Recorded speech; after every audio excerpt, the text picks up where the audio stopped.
হবিগঞ্জের চুনারুঘাট উপজেলার সাতছড়ি জাতীয় উদ্যান থেকে রকেট লঞ্চার সহ বিপুল পরিমাণ অস্ত্র এবং বিস্ফোরক উদ্ধার করেছে র্যাব। গোপন সংবাদের ভিত্তিতে সকালে বাংলাদেশ ভারত সীমান্তের সাতছড়ি এলাকায় অভিযান চালায় র্যাব ৯ এর একটি দল। অভিযান এখনো চলছে।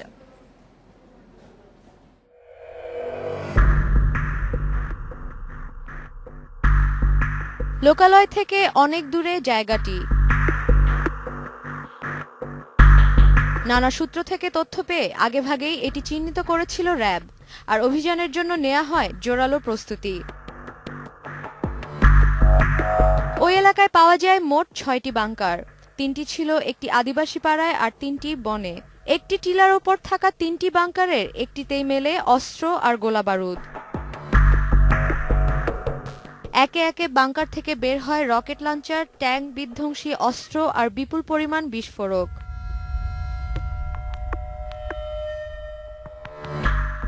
সিলেট অঞ্চলের র্যাব ৯ আর ঢাকা থেকে একটি দল গিয়ে চালায় এই অভিযান।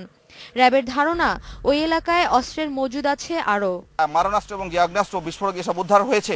এখানে কোনো দেশের তৈরি, কোন দেশের তৈরি এটা সুনির্দিষ্টভাবে লেখা নেই এবং জানা যাচ্ছে না। তবে এখানে যেসব চিহ্ন আছে, এটা পার্শ্ববর্তী অনেক দেশেরই এখানে চিহ্ন আমরা পাচ্ছি, এবং কি আমাদের বাংলাদেশেরও কিছু বস্তা এখানে ব্যবহার করা হয়েছে। তো এটা এই মুহূর্তে আমরা অনুমান করে বলতে পারছি না, এটা তদন্ত সাপেক্ষে বলা সম্ভব হবে।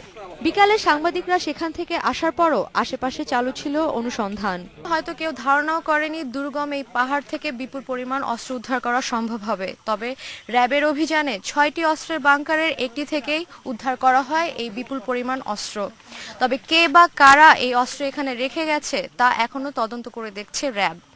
Sadia Afrin, independent news, Chunarughat, Habiganj.